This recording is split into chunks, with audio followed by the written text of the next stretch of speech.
Buenos días, estoy con Ignacio Valle, que es el consejero de Turismo de España en los Países Bajos, en la Embajada de La Haya. Y antes de nada, buenos días, Ignacio. Buenos días. Lo que me gustaría que nos contara su trayectoria, que nos contara qué es todo lo que ha pasado y todo lo que ha hecho para que ahora en 2023 esté al frente de la promoción del turismo de España en Países Bajos, o como los antiguos llamamos Holanda, pero bueno, nos estamos reconvirtiendo. Sí, efectivamente. Bueno, pues ahora efectivamente la denominación más común aquí es Países Bajos, porque si no las otras provincias que no son Holanda del Holanda norte, se Holanda enfada, del ¿no? sur, se pueden ofender. Pues mira, yo te muy brevemente, porque tampoco creo que esto tenga mucho interés, pero bueno, en las oficinas de turismo antiguamente había un cuerpo que era de técnicos de información y turismo, que ya desapareció hace muchos años, y entonces normalmente estos puestos los desempeñamos funcionarios del Cuerpo Superior de Administradores Civiles del Estado, al que yo pertenezco. Es gente pues que en algún momento pues también de nuestra trayectoria profesional hemos pasado por Tour España, hemos estado pues en algún puesto en la administración turística y bueno, pues el contacto con el sector y tal pues nos ha interesado y ha completado, digamos, nuestra formación. Yo en mi caso pues ingresé en este cuerpo hace ya bastantes años, en el 96, y bueno, tengo dos carreras, la de químicas y la de derecho que hice posteriormente. Y bueno, pues me focalicé al principio mucho en temas de e-government. Estuve trabajando un tiempo al principio de la década del 2000 en el Ministerio de Administraciones Públicas, en todo lo que era la creación del back office para la generación de servicios electrónicos de la administración, es cuando se puso en marcha todo el tema del DNI electrónico. Y luego, pues ya una vez que cerrada esa etapa, pues fue cuando desde el año 2008 pues he estado en distintos puestos en la administración turística, y esta es mi segunda etapa en el exterior. Anteriormente estuve en Londres de consejero adjunto y bueno, pues ahora estoy aquí en Países Bajos, en un mercado bueno, pues que es muy interesante desde todo punto de vista y que es bastante importante para nuestro país, como espero comentar. Pues es Antes de nada, también muchas gracias a Javier por invitarnos y bueno, por tener esta oportunidad. Creo que no soy el primer consejero que interviene en el blog y bueno, pues gracias. Es que es un lujo poder contar con la opinión de gente como vosotros que estáis al pie del mercado, teniendo las conversaciones con la gente correcta en cada uno de los países y que tenéis una visión realmente privilegiada de cada uno de esos mercados emisores, ¿no? Centrándonos ya más concretamente en el mercado emisor de Países Bajos en 2023, ¿cuáles son las perspectivas de ese mercado distinguiendo entre destinos de corto, medio y largo radio? Bueno, así hablando del mercado en su conjunto, este es un mercado que, bueno, es uno de los países de Europa con una mayor intensidad viajera. Hay que pensar que es un país pequeñito en el tamaño de la comunidad autónoma de Aragón. Aquí, en un tamaño similar, en Países Bajos viven 17 millones de personas. Tenemos la densidad de población más alta de Europa, ¿no? Y entonces, bueno, pues la tendencia a viajar y especialmente a viajar al exterior es alta. Más o menos los holandeses realizan pues como unas 40 millones de vacaciones al año, de viajes vacacionales, y en torno a 22 millones los hacen en el exterior. 17 millones en su país, 22 millones, 23 millones en el extranjero. Y bueno, de esos viajes en el exterior, un 84% son en Europa. Es decir, que las vacaciones fuera de Europa son en torno a un 16%. Era antes de la pandemia en porcentaje un poquito más y ha disminuido un poco, sobre todo porque el largo radio está tardando más en recuperarse. De corto radio, digamos, pues entraría España, tenemos un destino de medio radio que sería Canarias y luego pues medio radio también Turquía, pero vamos, el porcentaje se concentra más en el corto radio, ¿no? Es, de todas esas vacaciones o viajes vacacionales al exterior. Y luego yo creo que es importante señalar que de cara a España pues es un mercado que se ha recuperado muy rápidamente tras la pandemia, es decir, el año pasado ya terminamos con números superiores a los de 2019, con 3,9 millones de llegadas. lo cual nos coloca pues como el quinto mercado emisor hacia España, después de Reino Unido, Alemania, Francia e Italia, y el primero de los países pequeños, claro, porque todos los otros países que he mencionado son países de en torno a 60, 80 millones de habitantes y aquí estamos hablando de 17. Con lo cual, para un país de 17 millones, pues el número de millones los millones de holandeses que nos visitan, pues es un número elevado. Concretamente hablando de España, las perspectivas para 2023 entiendo que son muy positivas. ¿Podrías concretarlas algo más por las diferentes zonas de España? Es decir, península o costa. Sí, en principio, bueno, España tiene algunas peculiaridades y eso es en lo que trabajamos, digamos, en esta oficina. Una vez que hemos conseguido ese objetivo de recuperar el número prepandemia, que ya estamos en los mismos números, en los mismos flujos de turistas hacia nuestro país, pues tenemos que seguir trabajando en los problemas que tienen de cara a nuestro modelo turístico, ¿no? Y esos problemas son la gran concentración del turismo holandés, pasa en general en los mercados maduros, pero bueno, en este caso concreto, pues hay 5 comunidades autónomas, cada una de ellas con más de 600.000 llegadas, que concentran pues 3 millones y pico de esos 3,9 millones de llegadas del año pasado, es decir, casi el 90%. A las que seguirían esas 5 comunidades, pues cualquiera se puede imaginar, son los 2 archipiélagos y luego las comunidades del litoral mediterráneo, es decir, Cataluña, Valencia, Andalucía. La región de Murcia, como es pequeñita, no aparece en esas 5, pero sí no estaría, es decir, porque también de las pequeñas es las que también tiene un número de llegadas elevado. Y luego pues ya seguirían Madrid y País Vasco. Y luego ya el resto pues con cantidades muy, muy menores. Aunque sí que hay que señalar que antes de la pandemia, comunidades del interior y del norte de España, en términos relativos, pues estaban creciendo porcentualmente, ¿no? Es decir, con números todavía muy, muy pequeños, muy bajos, pero estaban teniendo crecimientos de 2 dígitos, ¿no? Esto se liga con la siguiente pregunta y es si crees que ha habido algún cambio en la tipología o características de los viajes a España si comparamos 2023 con 2019. Pues hay algunas tendencias. En principio, digamos, el patrón que tuvimos el año pasado pues viene a repetir un poco lo que teníamos anterior al 2019, pero sí ha subido un pelín, muy poco, el viaje, las llegadas en automóvil respecto de las llegadas en avión. Aquí hay que pensar que el 90% de los viajeros holandeses llegan a España por vía aérea. Solo en torno a un 11% es por coche, por carretera. Pero esos porcentajes, bueno, tienen ligeros aumentos que ya venían antes de la pandemia y que quizás con la pandemia pues se ha acentuado el uso del vehículo particular. Ha habido, esto lo sabemos por datos internos aquí del mercado holandés, una gran venta de campers y autocaravanas, incluso durante los años de la pandemia, y yo creo que ahora mismo pues también es una tendencia, es decir, los holandeses que ya de por sí eran gran usuarios de campings y de Sí, también del RV siempre habían sido de los europeos, junto con los franceses, quizás el y los mercado belgas más. también, efectivamente, son países donde hay mucha tradición y ahora pues eso está teniendo pequeño impacto en las cifras, ¿no? Pero es una de las tendencias. Ahora que has hablado de las compañías aéreas, no hay día en el que no aparezca una noticia negativa con respecto a Schiphol, la restricción de operaciones. ¿Cómo ves la situación del juego de fuerzas que hay entre las diferentes líneas aéreas, la problemática de KLM Air France?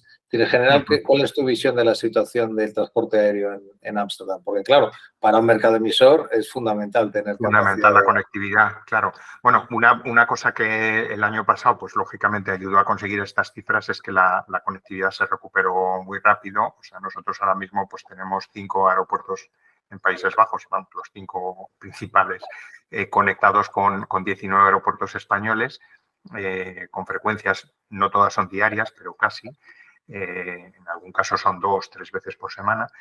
Y las principales aerolíneas, bueno, el dominante es Transavia, que es la filial de bajo coste de KLM Air France, del grupo KLM Air France. Entonces, Transavia es la que con diferencia pues lleva más turistas a nuestro país, 1,6 o por ahí millones. Bueno, este dato, perdón, es el número de asientos que tienen reservado para esta temporada de verano. Pero es bastante, da una idea del volumen que tiene Transavia, a la que seguirían ya a cierta distancia KLM y Vueling, que se sitúan más o menos en 500.000 de asientos reservados, por ejemplo, para esta temporada de verano. Y luego ya con cierta distancia pues estarían Ryanair y EasyJet, que también operan en este mercado desde determinados aeropuertos, y Iberia y Europa, pero esos solo tienen conexión Madrid. Sí, quizás una característica diferencial del mercado de Países Bajos frente a una Alemania, por ejemplo, es el hecho de que no haya una operación que controle también líneas aéreas de una forma tan... Bueno, sí la tenemos. Lo que pasa es que tenemos TUI, que también es representativo, se me ha olvidado mencionarlo. O sea, TUI por delante de Iberia y Europa, por supuesto, y estaría al nivel de EasyJet, KLM. O sea, TUI sí que opera vuelos desde Países Bajos. Y está también Corendon. Lo que pasa es que Corendon sí, como consecuencia de esos problemas que mencionabas en Schiphol, ha trasladado parte de la turoperación al aeropuerto de Bruselas. Muchos de los paquetes que vende los vende con vuelo desde Bruselas. Sí, pero que al final son viajeros realmente de Países Bajos. Holandeses, claro. Es decir, sí computan en esos 3,9 millones porque estos son datos de Frontier. Aunque sí, un poco como te pasa, por ejemplo, en Suiza, que la gente, muchos de Lugano están saliendo por Milán. Eso pero sí, bueno, pues nosotros ahora tenemos Bruselas por un lado, pero tenemos también el aeropuerto de Weisse, que está al lado de Düsseldorf, y eso lo sabemos por datos del propio aeropuerto. Es un aeropuerto pequeñito, el año pasado tuvo 1 millón de viajeros, está operado básicamente por Ryanair, las conexiones por lo menos que hay hacia España, pero de ese 1 millón de viajeros un 40% eran de Países Bajos. Eso lo sabemos por datos del propio aeropuerto, o sea, que es otro aeropuerto al que se van los holandeses a viajar para evitar precisamente los problemas que hemos tenido en Schiphol el año pasado. Y que vamos a seguir habiendo. Ese es un factor, digamos, que vamos a tener también en 2023, porque, bueno, en 2022, básicamente, los problemas con Schiphol eran problemas de falta de personal de seguridad y en el manejo de equipajes, etcétera, en el personal aeroportuario, que había habido muchos despidos con la pandemia y al estar muy tensionado el mercado en cuanto a recursos humanos, pues no le fue posible al aeropuerto recuperar la mano de obra necesaria para atender el gran incremento de la demanda. Pero esa situación este año, digamos que se va a mantener no tanto ya por el personal, como porque el propio gobierno de Países Bajos quiere reducir el número de vuelos que salen de Schiphol.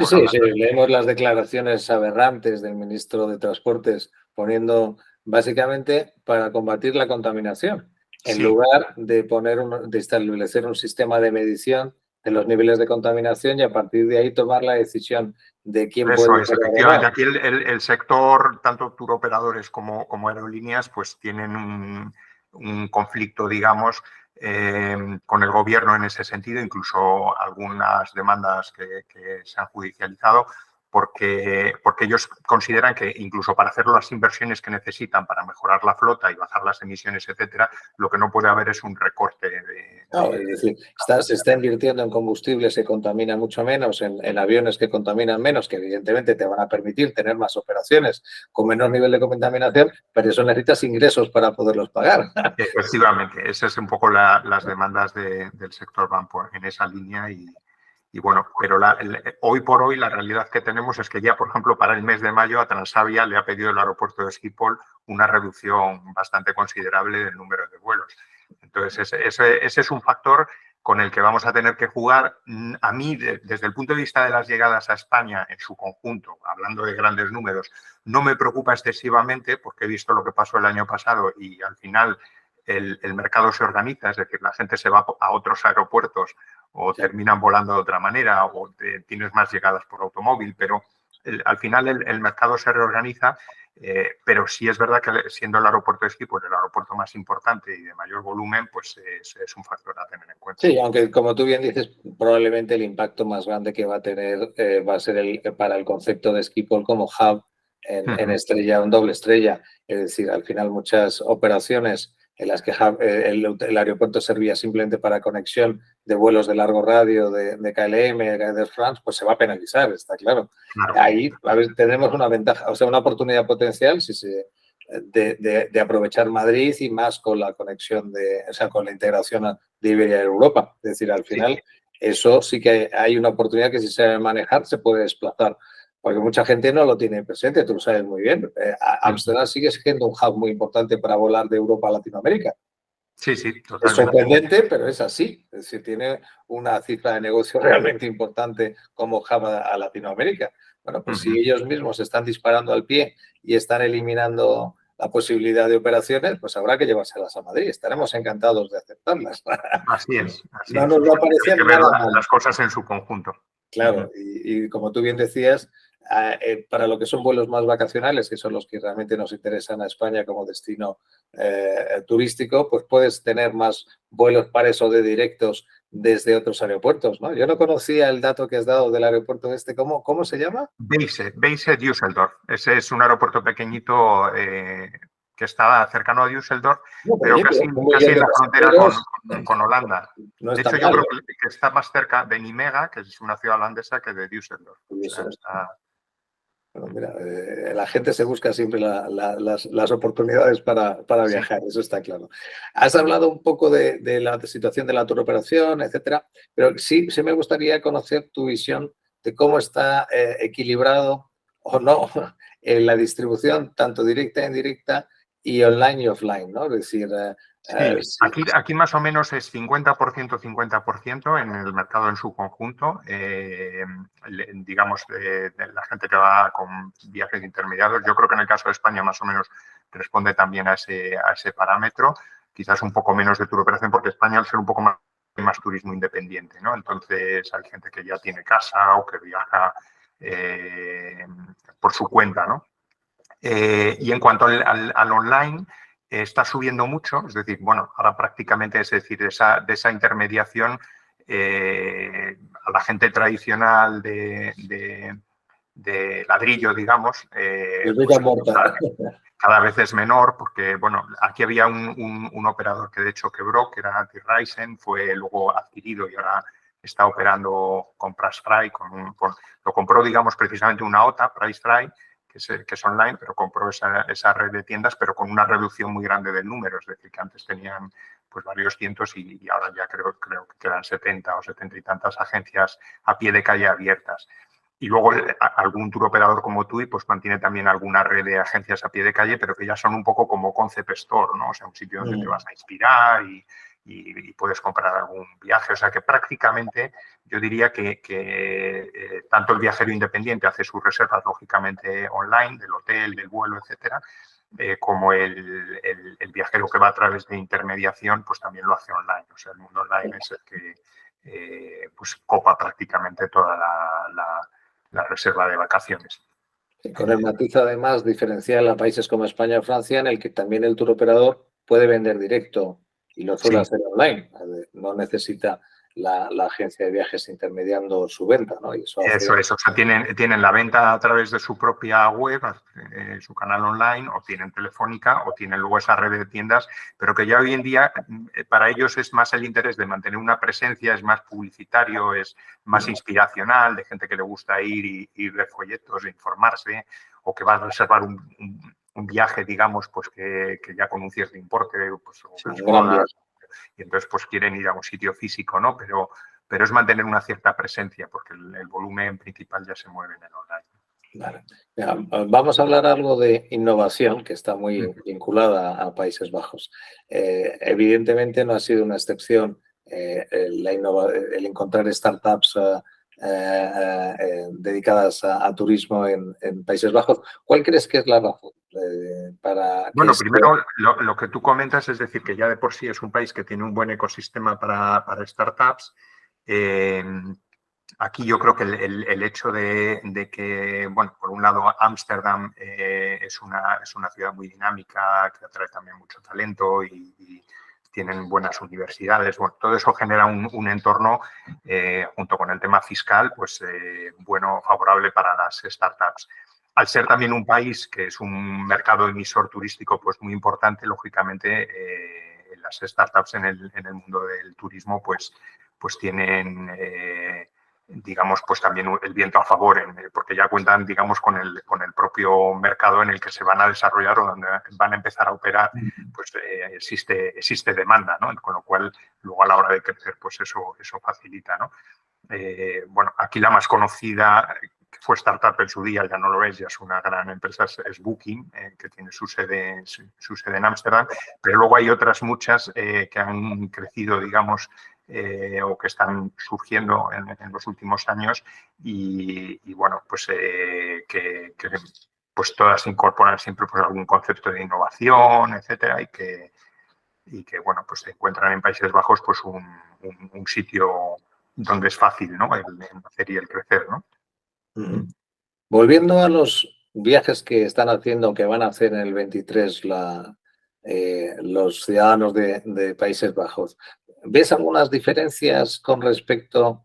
Tú ya apuntabas antes que hay un peso mayor de viajes hechos en autocaravana, sus propios coches. Yo me refería más si estás viendo que la duración del viaje pueda ser más o menos Sí, corta. ahí hay un tema que sí que ha cambiado un poco con la pandemia y que no es, porque hay que diferenciar tendencias a lo mejor que pensamos que van a pasar, pero que realmente, por ejemplo, el tema de la sostenibilidad yo todavía no lo veo en este mercado Ni tú como ni nadie. manifestado, digamos, cuantitativamente. Es decir, probablemente en la mente del consumidor ya sí que está el hacer los viajes de una manera más sostenible, pero en la práctica, en las reservas, en lo que se está manifestando en la demanda, pues todavía no se aprecia. Quizás en la gente más joven se empieza a apreciar el tema bueno, pues de preferir a lo mejor viajar en tren respecto a hacerlo en avión, etcétera. Pero lo que sí que ha aparecido como algo que ya sí que tiene datos estadísticos respaldados que llevamos comprobando a lo largo del año pasado y que es un elemento de trabajo para nosotros, es la mayor flexibilidad entre trabajo y ocio. Eso es algo que apareció con la pandemia, o de alguna manera ya venía de antes, pero se consolidó y se aceleró el proceso con la pandemia y de hecho pues en Países Bajos es uno de los países que tiene una mayor flexibilidad a la hora de trabajar a distancia o desde el propio domicilio, quizás también por cómo está la estructura de costes de propiedad aquí en Holanda, lo difícil que es o lo costoso que es mantener una oficina abierta en Ámsterdam, etcétera. Pues hay muchas empresas que han aprovechado la situación para reducir tamaño, para mandar a los empleados a trabajar desde casa y eso está permitiendo que en muchos sectores la gente tenga disponibilidad de combinar vacaciones de ocio con teletrabajo. Es decir, puedan irse a un destino vacacional y disfrutarlo no solo para visitar el destino o para disfrutar del clima o lo que sea, sino también para extender su estancia unos días porque pueden teletrabajar.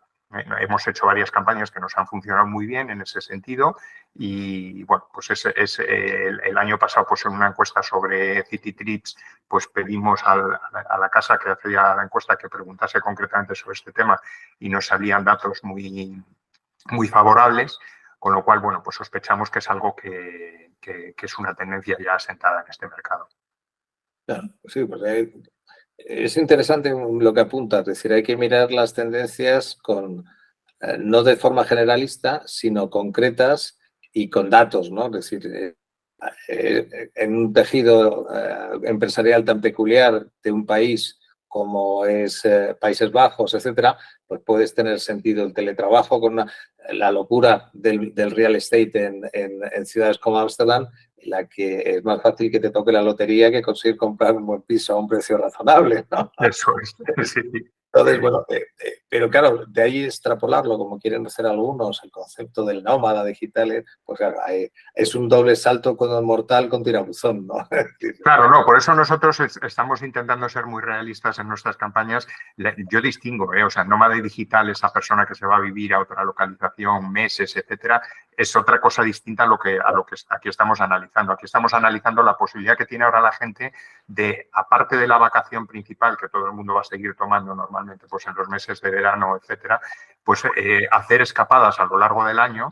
Sí, aprovechando las temporadas bajas, Claro, en un país además en el que si tú te desplazas, vivir 2 semanas en cualquier sitio de España, el coste de la vida es mucho más bajo que el que estarías teniendo en tu ciudad Así es. Entonces, si no tienes la obligación de estar yendo esas 2 semanas físicamente a fichar, pues puedes, digamos, desplazar, pero no es el mismo concepto de ahora me voy 6 meses a vivir para... Y de hecho ni siquiera planteas, desde un punto de vista turístico, ni siquiera es el mismo concepto de alquileres de larga duración, sino está simplemente... Efectivamente.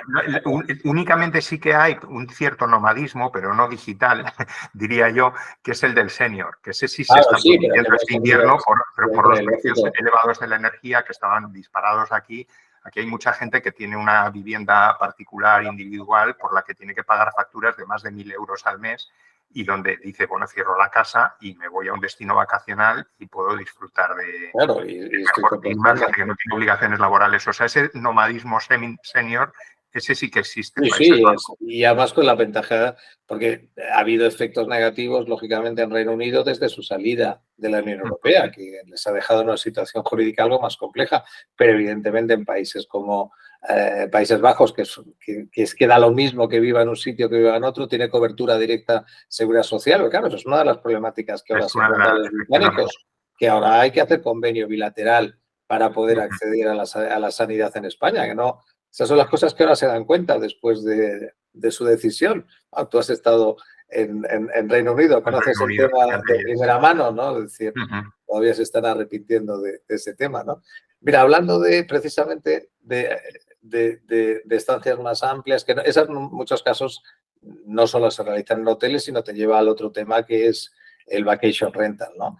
Y además hablar contigo de este es un tema perfecto porque lo ves desde los dos lados, o sea, lo ves desde el cliente de Países Bajos que lo utiliza cuando viaja fuera, pero también lo ves desde la realidad del país en ciudades como Ámsterdam, que tiene una problemática real gorda de tener un sí. montón de oferta, ¿no? Entonces quisiera que nos contaras cómo lo regulan, o sea, cómo se está abordando en Países Bajos esa problemática y luego cómo lo ven como opción de viaje cuando salen fuera del país. Los últimos datos que manejábamos es que es un negocio de 90 billones que en menos de 5 o 6 años va a ir a los 150 billones. Es decir, que puedes meterle la cabeza como los avestruces en el suelo, pero no va a desaparecer. No, Entonces, no va a desaparecer. Yo creo que aquí se ha regulado, yo creo que de manera bastante parecida en otras ciudades españolas. Es decir, que en Ámsterdam, por ejemplo, creo que el máximo que te dejan en una plataforma tipo Airbnb, alguien que quiera publicitar una habitación o incluso alquilar una vivienda que tiene a través de un portal de estos, pues tiene un máximo de 30 días al año, de 30 noches, ¿no? Y aquí lo que sí distinguen es entre bed and breakfast y alquiler vacacional, porque en el caso del alquiler vacacional pues hay unas obligaciones, bueno, pues unas limitaciones en cuanto al número de ocupación, en cuanto al número de días al año que puedes alquilar, mientras que como bed and breakfast no tienes esas limitaciones, pero sí funcionas como un hotel, es decir, que como bed and breakfast tienes muchas otras obligaciones que cumplir, tienes que estar tú presente, o sea, el propietario del bed and breakfast tienes que estar bueno, presente cuando pero recibe a los ese clientes. es el modelo clásico, igual que hemos Es tenido el modelo el clásico equivalente y casi a nuestros hostales en España. eso es. Entonces requieres, pero sí que es verdad que en Países Bajos, quizás a diferencia de España, comparando un poco, como decías tú, los dos países, lo que sí yo veo aquí es que hay mucha más implantación del bed and breakfast, con lo cual es también como una contención al alquiler Ya, vacacional. O hay sea, una oferta ya En España previa. hemos pasado de la oferta arreglada Sí, sin un paso intermedio como es el bed and breakfast al Airbnb, ¿no? entendido. No, pues Mientras que aquí, muy buena precisión eso. Es decir, no aquí, hemos tenido aquí la tenemos, transición. digamos, como un paso intermedio, ¿no? Que ya estaba consolidado antes de la Sí. aparición de las O plataformas. volviendo a lo que hablábamos de Reino Unido, es decir, eso es un fenómeno que tienes igual en todo Reino Unido y en Eso es. Irlanda. Sí, quizás un poco por la influencia anglosajona también, efectivamente. Pero aquí Bueno, el fenómeno de Zambrezas también incluso por la sociedad rural holandesa, las granjas, que ya también lo ofrecían desde hace mucho tiempo. Pero sí que es verdad que aquí hay mucha costumbre, es decir, precisamente por eso la gente, o sea, sigue siendo un mercado donde la oferta arreglada es muy importante. Los holandeses, pues más del 50, entre el 50 y el 60% cuando van a España se alojan en hoteles. pero el resto, pues ahí sí que hay mucha variedad entre gente que va a campings o gente que va a alquileres vacacionales, porque buscan un poco también ese modelo parecido al bed and breakfast de aquí, ¿no? De Países Bajos. Ujú. Antes estabas citando varias tendencias que consideras que no son pura moda, ¿no? Es decir, porque durante la pandemia hubo mucho hype, muchos gurú de medio pelo hacia los viajes han cambiado radicalmente. Cada 2 por 3 leías, los viajes nunca volverán a ser como eran. La realidad es que los destinos a los que se están viajando son los mismos a los que se viajaba antes, de hecho, aún a menos porque hay menos oferta aérea y la tipología de viajes es bastante similar. Tú has apuntado pues, temas interesantes como el hecho de poder hacer viajes adicionales por tener más disponibilidad de tiempo. Dentro de eso que llamarías tendencias ya consolidadas, ¿podrías apuntar alguna más? Por ejemplo, en el mercado holandés, ¿habéis visto si se han incrementado los viajes cuyo objetivo es volver a reunir a la familia, como por ejemplo está pasando en Estados Unidos, o eso no es algo que estés viendo No, yo creo que no. Que en nuestro caso no te puedo... Sobre eso que has comentado en concreto, no porque no tenemos datos que lo apunten y no. La única cosa que yo sí detecto un poco, pero también un poco por una percepción que había respecto de España, es que, y que puede tener influencia de cara a los próximos años, aunque es algo a seguir. O sea, yo no digo, ahí todavía no tenemos información tampoco estadística que nos permita afirmar que eso esté sucediendo, pero sí puede estar sucediendo un poco el que el holandés busque destinos menos congestionados o con menos afluencia de visitantes. Entonces, en ese sentido, por la comunicación que tenemos nosotros con las comunidades del norte de España, con las costeras sobre todo, es decir, las de la España verde, el Cantábrico, pues sí podemos estar asistiendo, lo seguiremos mucho este año, a crecimientos más altos en las llegadas de turistas. Hay un factor, por ejemplo, que ya sí que es un hecho, y es que está subiendo el número de conexiones, es decir, el aeropuerto de Bilbao está muy bien conectado. Asturias comenzó este invierno una conexión directa de EasyJet con Ámsterdam, que también está funcionando bien. Asturias, con el aeropuerto de Asturias es Vueling quien la opera. Con EasyJet es la que va a operar La Coruña, me parece, a partir de abril. Y bueno, y el aeropuerto de Santiago también lo teníamos cubierto. Es decir, que el norte de España cada vez está mejor conectado, con lo cual los flujos de turistas, pues esperamos un aumento. De momento es una previsión en base a lo que las aerolíneas están haciendo, que yo creo que nos apunta también lo que ellos están en el mercado. Y si no se ponen los tiempos disponibles, no puede haber, la demanda no puede seguir, eso está claro. Claro. Y veremos a ver si sigue, pero es verdad que con veranos cada vez más calurosos en el Mediterráneo y también más cálidos en el norte de España, pues es posible que se consolide un flujo más amplio de turistas hacia el norte de nuestro país, a la vez que se abandonan o crecen menos otras áreas, digamos, del Mediterráneo, ¿no? Interesante. Última pregunta. ¿Cuáles son los objetivos que tiene Tour España para el mercado emisor de Países Bajos? Sí, pues me imagino que en entrevistas anteriores a lo mejor ya ha salido el tema de que tenemos un plan estratégico para los años 2021 a 2024, que es el que estamos desplegando en estos momentos, y que como fue un plan fruto de la pandemia, o sea, nació en el año 2020-2021 cuando estábamos en plena pandemia, pues tenía un primer objetivo que era recuperar los flujos turísticos hacia nuestro país, es decir, permitir otra vez que el sector funcionase de manera normal, que tuviese un número de llegadas pues como veníamos teniendo anteriormente a la pandemia. Entonces, eso en el caso de Países Bajos, ese objetivo número 1, digamos, ya le podemos hacer el chic, porque ya se ha cubierto incluso el año pasado, ¿no? el año pasado. Con lo cual ahora nos centramos en la segunda parte de nuestro plan estratégico, que es la estrategia de sostenibilidad, ¿no? De una mayor sostenibilidad en nuestro destino, entendiendo por sostenibilidad tanto la medioambiental, la económica, la social, es decir, el conjunto, digamos, de cambios que van a posibilitar una mejor convivencia de nuestro sector turístico con el desarrollo, con el crecimiento de la economía, ¿no? Entonces, y sobre todo pues, ante las amenazas del cambio climático, del envejecimiento de la población, de la despoblación de determinadas zonas de nuestro país. Todo eso, digamos, es en lo que pensamos que el sector turístico puede ayudar, ¿no? Entonces, por ahí van un poco las líneas que seguimos. Por ejemplo, pues para este año hemos pensado en descomponer nuestra estrategia según tipologías de destino y en hacer toda una serie de actuaciones destinadas al turismo de costa, donde vamos a poner más énfasis en el norte, acompañando esa tendencia que prevemos que pueda haber, o en la oferta premium del resto de la costa, es decir, la oferta no masificada, más selectiva en el resto de la costa. También el turismo de naturaleza interior lo queremos fomentar porque, aunque sean pequeños números, pensamos que en regiones de nuestro país despobladas pues puede tener un gran impacto el que lleguen turistas holandeses o de otros mercados, pero bueno, en este caso de Países Bajos, porque van a hacer un gasto, porque van a motivar que pueda haber más negocio, digamos, y más asentamiento de la población en esa España vaciada, ¿no? Y luego, bueno, pues también el tema de las ciudades, ¿no? O sea, de las ciudades, más allá de los grandes núcleos que ya reciben gran cantidad de neerlandeses, como Madrid, Barcelona, Valencia. Valencia, sobre todo, ha ganado en popularidad mucho en el último año.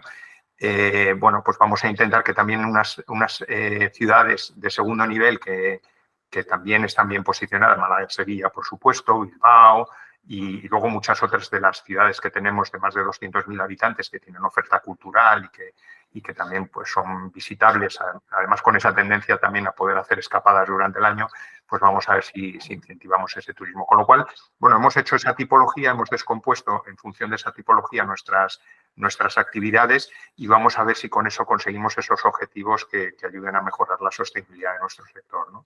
En España. Suena muy bien, la verdad que suena muy bien. Y además creo que es una aproximación muy, muy realista. Es decir, se escucha desde tiempos inmemoriales, hay que desestacionalizar. Y esto es como pedirle al peral que dé las peras varias veces al año. Dice, no, oye, las da cuando las da.